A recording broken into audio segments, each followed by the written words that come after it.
Do you ever get the feeling you are carrying a bit too much gear on your hikes? Today we are cutting through the clutter and I'm going to go through the top 10 items that I don't think you need to take on your next hike or adventure.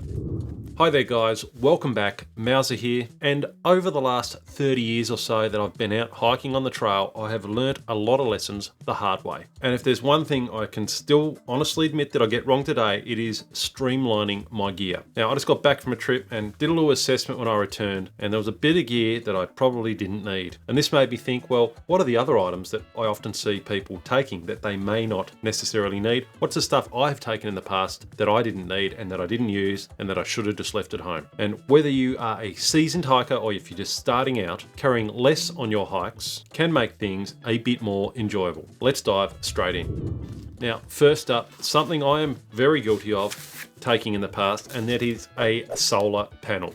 Look at this thing.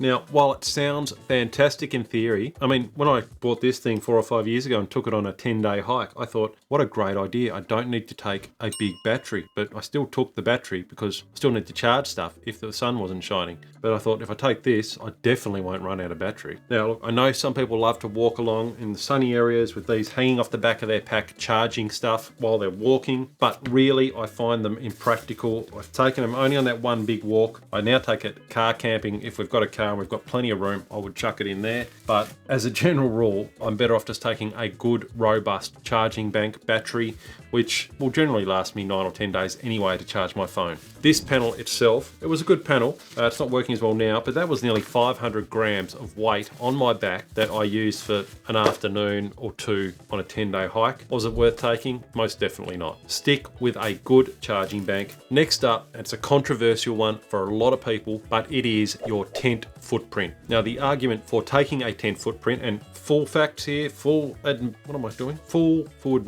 No, I don't know. But I generally take a footprint on most trips. I will admit that, but there have been recent discoveries that have made me start to rethink this a little bit. Really?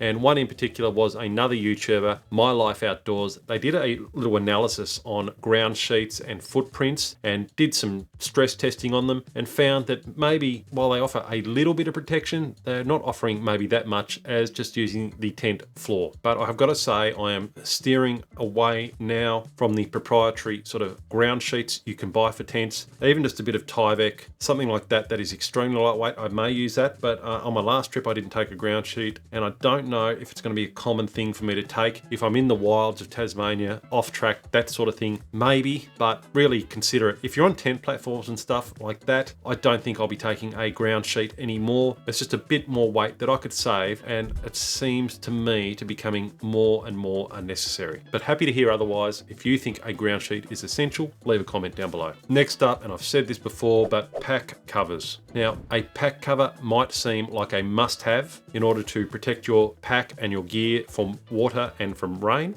Water and rain are the same thing, but you know what I mean. But the fact is, many of the good backpacks you buy today are already water resistant, if not nearly waterproof. And what I tend to do is just use a pack liner inside the pack to protect everything that's inside of the pack. And then I don't need a pack cover to put on the outside of the pack. When I've used pack covers in the past, I used them for a good decade or more. I would find they'd just blow off, they would come off, I'd end up stuffing them in the front pocket of the pack. They'd become more of a nuisance than anything. If you're on a nice open wide track, sure, they might be okay, but when the wind came up, they would always blow off. I couldn't ever find a pack cover that would form fit to my pack correctly. So these days I just don't bother. I use a good pack liner and a good packing system. And again, all my past videos, go through, check them out. You can see how I pack my pack, all that sort of stuff, and how I pack and don't need a pack cover. So what are some other bits of gear that you don't really need to take? Well, this one's a bit more broad, and that is you don't really need, especially if you are starting out, you don't need this expensive ultralight gear. Sure, the expensive ultralight gear can shave off some weight, but it does come at a high cost. There are plenty of affordable, lightweight options that are just as durable. And especially if you are just starting out, take your time to sort of get a feel for gear and what you're going to need. Number 5 on the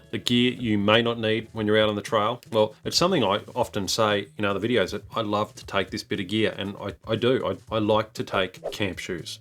But you don't need camp shoes for around camp. If you're trying to save weight, they are not essential. If it's going to be a pretty dry trip, you can be pretty safe that your boots are going to be fine for camp shoes around camp, or you could just get some super lightweight sandals, some thongs, some flip-flops, something like that. But if you're really trying to shave weight, you're trying to find places where you can save that last few ounces, those last few grams of weight, then maybe consider kicking out the camp shoes. Although, me personally, they tend to come. And if you are liking the video, please don't forget to like and subscribe down below. Also hit that bell notification icon and you'll get notified of when the weekly video drops. You can also sign up to my newsletter down below, as well as by using the QR code just here somewhere. The newsletter is a weekly newsletter where we drop tips, tricks, and other bits and pieces, trip reports, all that sort of thing. So if you want to be part of that, get notified weekly of what's going on, sign up. And that will also be a good avenue to learn when we're dropping new courses, new products, new books, that sort of thing. Now, this next item, number 6 on the gear you don't need hit list, well, this doesn't apply to most people. It's more a reminder to myself that I do it every single trip, and that is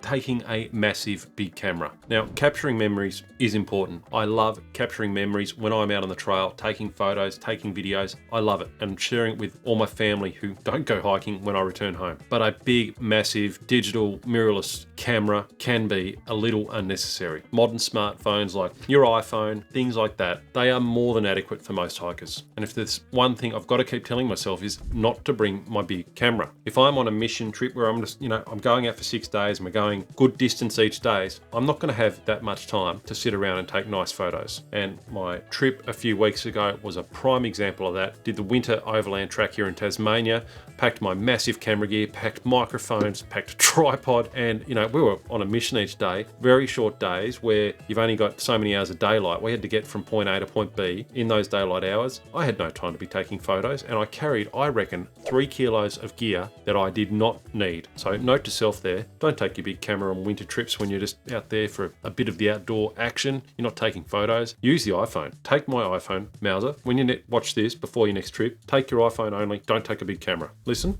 Right, thank you. Save weight, keep it simple.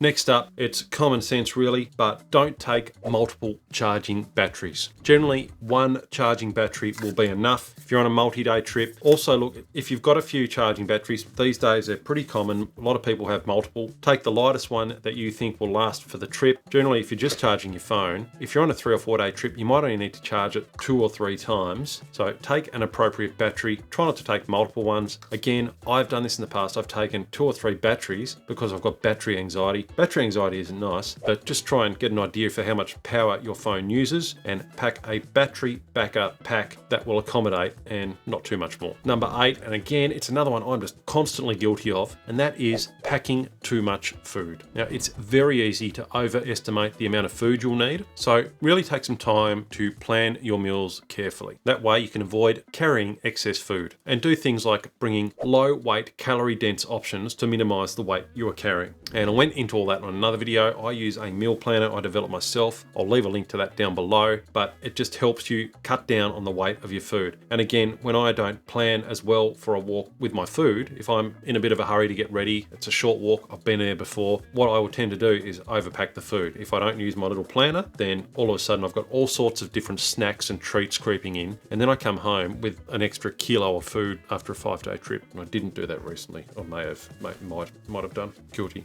So that is one spot you can really save food. Don't starve yourself. Make smart food choices, but don't just go throwing packs of biscuits and blocks of chocolate in just before you go. It's like I might have done. Number nine on the list is repair kits. Now, a comprehensive repair kit is often extremely unnecessary. I know when I headed out on a 26-day walk 20 years ago, we had a repair kit for everything. We had a repair kit for our sleeping mats. I think we even had a sleeping bag one. We had spare shoelaces. We had shoe goo, like a big tube of shoe glue stuffed in case our boots broke. We had tent repair kits. We had first aid kits. We had sewing kits for a 20. I mean, it was just ridiculous. Now, generally, all you need is a bit of duct tape, a bit of paper tape, and you can fix a lot of stuff with a bit of duct tape. A hole in the sleeping pad, you can cobble something together with some duct tape. Even if you have to keep sort of doing it a bit, you can cobble something together. Try it and keep your repair kit minimal. So generally what I take these days is a bit of duct tape, and I might have a tiny little tube of a super gluey type substance, but that is about it. And ducktail, it's versatile, it's pretty lightweight, and it saves space. So consider that when you're putting your kit together for your next walk. And lastly, well, this is something again I learned a few weeks ago when I went on a trip, and I generally always take a very lightweight towel to dry myself off. I actually forgot it on this trip. I left it hanging up before I left, and I didn't miss it at all. You don't need a big massive towel. The one I take is only about the size of a handkerchief. So if you do need to take a small towel, just a face towel or something, opt for a small, quick dry pack towel instead. It's very compact and does the job just as well. And if you're still hungry for a bit more, if you're not done yet, you want to sit around and watch a bit more YouTube, then check out this video